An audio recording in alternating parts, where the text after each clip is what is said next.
இப்போ தமிழ்நாட்டில் எல்லார் ஆட்சி காலத்திலையுமே இந்து சமய அறநிலைத்துறை கீழே கல்லூரிகள் கட்டப்பட்டிருக்கு. கல்லூரி, கல்வி நிலையங்கள் எல்லாம் சேர்த்து 54 அப்படின்னு எண்ணிக்கை அந்த இந்து சமய அறநிலைத்துறையே கணக்கு சொல்றாங்க. இப்ப திரு எடப்பாடி பழனிசாமி ஒரு பிரச்சாரத்தை மேற்கொள்றார். அதை சொன்னா கூட நீங்க வேற மாரி எடுத்துக்குவீங்க. இருந்தாலும் நான் சொல்றேன் அப்படின்ட்டு கோயில் உண்டியிலிருந்து காசு எடுத்து இவங்க கல்லூரிகள் கட்டுறாங்க அப்படின்னு. ஆனா பழனி ஆண்டவர் கோயில்ல ஒரு கட்டிடத்தை அவரே திறந்து வச்சிருக்காரு. அப்ப இந்த நரேஷன இல்ல கோயில் காசு எடுத்து வேற விஷயத்துக்கு செலவு பண்றாங்க.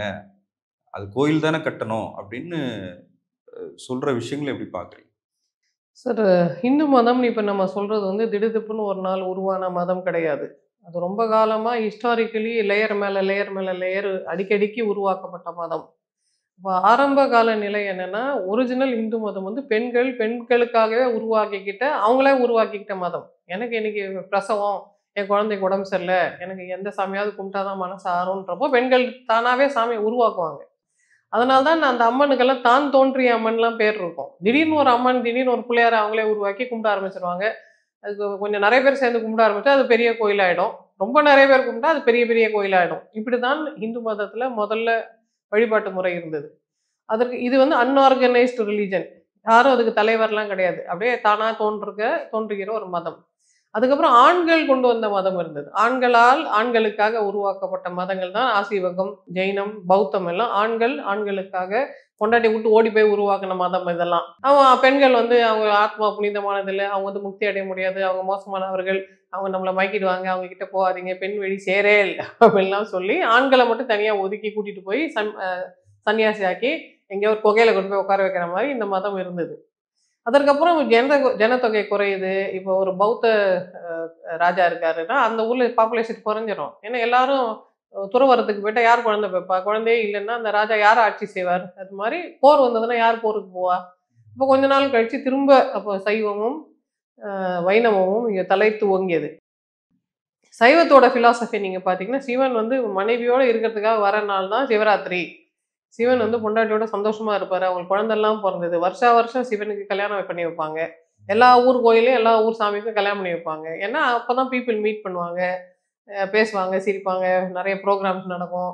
அவங்களுக்குள்ள நெறைய கலந்து ஆலோசித்து, எல்லா விதமான வர்த்தகமோ, இல்ல குடும்ப கல்யாண நிகழ்ச்சிகளோ நடத்துறதுக்கு உண்டான ஒரு வாய்ப்பா அவங்க ஏற்படுத்திக்கிட்டாங்க. இப்ப இப்ப இதுக்கப்புறம் தான் இந்து மதம்ன்ற ஒரு அஃபிஷியலா வந்துட்டு இருக்கும்போது, இதுல பிராமணிசம் சேருது. பிராமணிசம்ன்றது ஸ்மார்த்த மதம். துவைத்தம் இல்ல அத்வைத்தம். இந்த 2 மதங்களும் வருது. இந்த துவைத்தம், அத்வைத்தம்லாம் தீண்டாமை வருது. இவங்கள நம்ம சேர்க்க மாட்டோம். நம்ம மேலானவர்கள், இவர் கீழானவர். நாங்க நாங்க வடகலை, நீ தென்கலை அப்படின்ட்டு பிரிவினைவாதம் வருது. இந்த பிரிவினைவாதம் வரும்போது இஸ்லாம் வந்துருச்சு. இஸ்லாம் அரேபியன்ஸ் இங்க நம்மகிட்ட சி ரூட்ல ட்ரேட் பண்ணும்போது, இஸ்லாம் அப்படியே ஒருத்தருக்கு ஒருத்தர் பரவும்போது, எங்க சாமிக்கு உருவம் இல்ல. எங்க சாமி எல்லாரையும் ஒண்ணா தான் பார்க்கும் அப்படின்னு சொல்லும்போது, சில பேருக்கு இஸ்லாம் பிடிக்குது. அப்ப காம்படிஷன் வருது. அப்போ அவங்க மதத்துக்கு ஏத்த மாரி இவங்க கொஞ்சம் கன்வர்ஷன் பண்ணிக்கிறாங்க. இவங்களுக்கு ஏத்த மாரி அவங்க கொஞ்சம் நரேட்டிவ மாத்திக்கிறாங்க. அப்புறம் கிறிஸ்டியானிட்டி இந்தியாவுக்கு வருது. கிறிஸ்டியானிட்டிக்கு இந்தியாவுக்கு வரும்போது தான், ஓ! அந்த சாமி எல்லாரும் ஒரே மாரி படைச்சிருக்காராம். நம்ம சாமி 4 விதமால்ல படைச்சிருக்காரு. அப்ப அவங்க சாமி ஒரே மாரி படைச்சிருக்குன்னா, அப்ப திரும்ப கோர்ஸ் கரெக்ஷன் பண்ணணும். சிலபஸ மாத்தணும்னு சொல்லி கொஞ்சம் கொஞ்சமா கரெக்ஷன் பண்ணி இப்போ நமக்கு இன்டர்நெட் வந்துருச்சு, சோஷியல் மீடியா வந்துருச்சு. எந்த ஊர்ல என்ன நடக்குதுன்னு நம்மளால கண்டுபிடிக்க முடியும். இப்ப வேற வழியே இல்ல. எல்லாரும் இன்க்ளூசிவா தான் இருந்தாகணுன்ற சூழ்நிலை வந்துருச்சு. இந்த ஸ்டேட்டஸ்க்கு இப்ப நம்ம டெவலப் ஆயி வந்திருக்கோம். பட் இவ்ளோ பெரிய வரலாற்று நகர்வு அதுல இருக்கு. ஆனா ஆதியில நம்ம எப்படி இருந்தோம்னா, மதம் என்பது மிஷனரி வேலை பண்ணுவாங்க. ஜெயினமும் சரி, ஆசீவகமும் சரி, பௌத்தமும் சரி, மிஷனரி ஒர்க்னா வீடு வீடா போய் தொண்டு தொண்டு பிரச்சாரம் செய்றது, பண்றது, தொண்டு பிரச்சாரம் செய்றது, அன்னதானம், அபயதானம், மருத்துவ தானம், மருத்துவம். வித்யா தானம் எல்லாம் பண்ணாதான் அது ஒரு மிஷனரி வேலை செய்ற ரிலிஜன். அந்த ரிலிஜன் தான் பரவும். அந்த ஹீத்தன் ஹிந்து ரிலிஜன் இருக்குல்ல, unorganised for the women, by the women, of the women religion யாரும் கன்வெர்ட்லாம் பண்ண மாட்டாங்க. அவங்க தோன்ற சாமிய அவங்கவங்க கும்பிட்டுப்பாங்க. அந்த ஊர்ல சின்ன சின்ன தெய்வங்களா அங்க வச்சுட்டு இருப்பாங்க. பட் அது பரப்பும்போது, பரப்புரை செய்யும்பொழுது, அப்ப இந்த மாரி மிஷனரி வேலை பண்ணா தான் அது பரப்புரை செய்யப்படும்.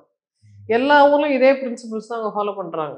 இப்ப நீங்க ரோமன் கேத்தலிக்கா எடுத்துக்கிட்டாலும், சிஎஸ்ஐ எடுத்துக்கிட்டாலும், பெண்டகாஸ்டல் எடுத்துக்கிட்டாலும், புதுசா ஒரு பஹாய் மதமா எடுத்துக்கிட்டாலும், இல்ல அமிர்தானந்தமயி மாரி அவங்க ஆரம்பிக்கிற ஒரு புது வழிமுறையா இருக்கட்டும், இல்ல பிரம்ம சமாஜா இருக்கட்டும், ஆரிய சமாஜா இருக்கட்டும், அவங்க எல்லாருமே சேரிட்டி ஒர்க், மிஷனரி ஒர்க் பண்ணுவாங்க. அவங்களுக்குன்னு ஸ்கூல் இருக்கும், அவங்களுக்குன்னு இருக்க ஹாஸ்பிட்டல் இருக்கும், அவங்களுக்குன்னு உண்டான பாலிடெக்னிக் இருக்கும். இப்படி தான் அவங்க உருவாக்குவாங்க. இப்போ இந்த பிரின்சிபலை தான் நம்ம அந்த காலத்துல ராஜாக்கள் நமக்கு பள்ளிக்கூடம் கட்டல. நம்ம ராஜராஜ சோழன் வந்து பெருசா கோபுரம் கட்டினாருன்னா, அவர் பள்ளிக்கூடம் கட்டல, ஹாஸ்பிட்டல் கட்டல.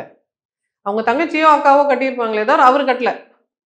அப்போ இப்போ நம்ம என்ன கோர்ஸ் கரெக்ஷன் பண்றோம்னா, நம்ம ராஜாவுக்கு தான் கட்ட தெரியல, அந்த காலத்துல அவர் ஏமாந்துட்டாரு, நமக்கும் கேள்வி கேட்க அப்போ துப்பு இல்லாம விட்டுட்டோம், அப்போ டெமோக்ரஸி கிடையாது. இப்போ நம்ம கேட்கலாம், நீங்க இவ்வளோ கோயில் இவ்வளோ நிலம் வச்சிருக்கிறீங்களே, எங்களுக்கு எங்க ஸ்கூலு, எங்க ஹாஸ்பிட்டலு, எங்க எங்களுக்கான சர்வீசஸ்? சும்மா நிலத்தை மட்டும் வாங்கி வாங்கி வச்சுப்பீங்களா? அந்த நிலத்தினால கோயிலுக்கும் பயன் இல்லை, மக்களுக்கும் பயன் இல்லை, சும்மா அதை போய் ஜஸ்ட் எங்கேயோ போய் ஒதுங்குது இல்லை, அது திரும்ப சுழற்சிக்கு கொண்டு வாங்கன்ற நிலைப்பாட்டுக்கு இப்போ நம்ம வந்துட்டோம். இல்ல கோயில் வந்து சிதிலம் அடைஞ்சிருக்கு, இல்ல கோயிலுக்கு சாமி அலங்காரத்துக்கு, அதுக்கு தானே மக்கள் வந்து காணிக்கை செலுத்துறாங்க. மக்கள் வந்து இல்ல கோயிலுக்கு கூட அந்த காலத்துல இருந்த மனநிலையில அவங்களோட எண்ணம் என்னன்னா, நான் கடவுளுக்கு செய்தா கடவுள் எனக்கு செய்வாரு, அதனால எனக்கு நல்லது நடக்கும்போது கடவுளுக்கு ஒரு ஷேர் கொடுக்கணும் அப்படின்னு மக்கள் நினைச்சாங்க. இப்போ நம்ம இன்னும் நல்லா சயின்டிஃபிக்கா டெவலப் ஆயிட்டோம். அன்னைக்கு சொன்ன மாதிரி உலகம் இல்லை, நவ கிரகம் கிடையாது, வேற அப்படின்றது நமக்கு புரியும் போது நம்மளோட டெவலப்மெண்ட் அறிவு வளரும் போது நம்ம என்ன யோசிக்கிறோம், அப்போ எப்படி திருப்பதியில அது கோயில் தான், ஆனா அந்த கோயில்ல அவங்க ஸ்கூல் நடத்துறாங்க, காலேஜ் நடத்துறாங்க, மெடிக்கல் காலேஜ் நடத்துறாங்க, ஹாஸ்பிட்டல் நடத்துறாங்க, அதுதானே கடவுள் மூலமா மனிதர்களுக்கு கிடைக்கிற சேவை. அதே மாதிரி எல்லா கோயிலும் இப்போ மாதா அமிர்தானந்தமயி நடத்துகிற இன்ஸ்டியூஷன்லாம் பாருங்களேன், அவங்க மெடிக்கல் காலேஜ் நடத்துகிறாங்க, எல்லா விதமான நோய்களுக்கும் வைத்தியம் பண்ணுறாங்க, இருக்கிறதுலே புனிதமான தொண்டு அதுதான் அவங்க நடத்துகிறாங்க. சத்குரு ஸ்கூல்லாம் வச்சிருக்காங்க. அப்போது இந்து மதத்துலேயும் ஸ்கூலு, ஹாஸ்பிட்டலு, இந்த காலேஜஸ்ஸு, இல்லை இந்த மாதிரி விமெனுக்கான சர்வீசஸ் இதெல்லாம் செய்தால் தான் நம்ம கரெக்டாக டெவலப் ஆகிறோம்னு அர்த்தம். பட் இதில் என்ன இவங்க கிளை குற்றச்சாட்டு என்ன சொல்கிறாங்கன்னா, பார்த்தசாரதி கோயிலோட காசு எடுத்து நீங்கள் அந்த கோயில் கட்ட முடியாது. ஏன்னா அதில் லா என்ன சொல்லுதுன்னா, அந்த பார்த்தசாரதின்றது தனிநபர், கபாலின்றது தனிநபர், மருதீஸ்வரன்றது தனிநபர். மருதீஸ்வரரோட காசு எடுத்து நீங்கள் கபாலிக்கு எப்படிங்க கட்டலான்னு கேட்குறாங்க. அது legal point of view.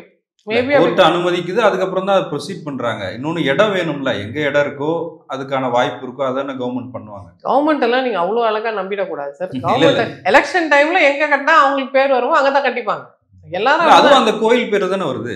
So அப்போ அதை பத்தி தான் அவங்க அப்ஜெக்ட் பண்றாங்க. நீங்க இங்க இருக்கிறத தூக்கி ஏன் உங்களோட கான்ஸ்டியூன்சில கட்டுறீங்க, அப்போ உங்களுக்கு அதுல கிரெடிட் எடுத்துக்கிறீங்களான்னு அவங்க கேட்கறாங்க. அரசியல்வாதிகள் அப்படிதான் பேசுவாங்க. ஆனா பொதுமக்கள் அதுவும் பெண்கள் சார்பா பேசும்போது நீங்க இன்னும் நிறைய செய்யணும், அவ்வளவு இடம் இருக்கு உங்க கோயில்ல, ஒரு கவுன்சிலிங். அதை எப்படி மாத்துறாங்கன்னா, வக்ஃப் போர்டுல இருந்து நீங்க எடுத்து கட்டுறீங்களா, சர்ச்சு காசு எடுத்து கட்டுறீங்களான்னா எல்லா ஸ்கூல்ல சர்ச்ல வந்து அந்த சர்ச் பிலாங்ஸ் டு அந்த பர்டிகுலர் மேரின்னு சொல்ல முடியாது. இந்த church belongs to that particular இயேசு கிறிஸ்து இல்ல. ஆனா இருக்குன்றேன் நான். வக்ஃப் போர்டுலயே கல்வி சாலைகள் இருக்கு, கல்லூரிகள் இருக்கு. அந்தந்த சர்ச் அந்தந்த ஸ்கூல்ல நடத்துது. பக்கத்துலயே ஒரு சர்ச் இருந்தா பக்கத்துல ஒரு ஸ்கூல் இருக்கும். அதனால அவங்க ஏற்கனவே அது கரெக்டா ஃபாலோ இல்ல. அது இந்துக்களின் பணம், இந்துக்களுக்கு துரோகம் செய்யறாங்க, இந்து விரோதின்றத பண்றதுக்காக. இப்ப முழுமையான ஹிந்துன்றவங்க என்ன சொல்லுவாங்கன்னா, உலகத்துல இருக்க எல்லாரும் ஹிந்து தான், அவங்க வேற சாமியை கும்பிட்டுட்டு இருந்தாலும் அந்த சாமி கூட எங்க சாமி தான். ஏன்னா நீங்க ரொம்ப கூர்ந்து பாத்தீங்கன்னா பெருமாள் வந்து 10 அவதாரம் எடுக்கல, 1000 அவதாரம் எடுத்திருக்கிறார். மரமா செடியா கொடியா எல்லாமாவும் அவதாரம் எடுத்திருக்காருன்னா அந்தந்த ஊர்ல அந்தந்த ஆளுக்கு ஏற்ற மாதிரி அவதாரம் எடுத்திருப்பார். அவரவர் தமது அப்படின்னு ஒரு பாட்டு இருக்குல்ல, நம்மாழ்வார் பாடின மாதிரி அவங்கவுங்க அறிவுக்கு ஏற்ற மாதிரி அவங்கவுங்க ஊர்ல அவங்கவுங்களுக்கு ஏற்ற சாமியை அவங்கவுங்க படிச்சுப்பாங்க. எதுவும் குறைவில்லை, எல்லாம் ஈக்குவல், எல்லாம் நம்ம சாமி தான், கும்பிட்டுக்கோங்க அப்படின்னு சொல்றது தான் ஒரிஜினல் ஹிந்து பிலாசபி. அந்த ஹிந்துசம் புரியாதப்போ இது மாதிரிலாம் நம்ம சூப்பர்ஃபிஷியலாக பேசிட்டு இருப்போம். But the point is, yes, Hindu டெம்பிள்ஸ்லேருந்து நீங்கள் காசு எடுத்து தயவுசெய்து ஸ்கூல் கட்டுங்க, காலேஜ் கட்டுங்க, ஹாஸ்பிட்டல் கட்டுங்க, விமனுக்கான சேஃப் பிளேசஸ் கட்டுங்க, எல்லாம் கட்டுங்க. ஆனால் பொலிட்டிக்கல் கேமாக ஆக்காமல் மக்களுக்கானதாக பண்ணால் சந்தோஷம்.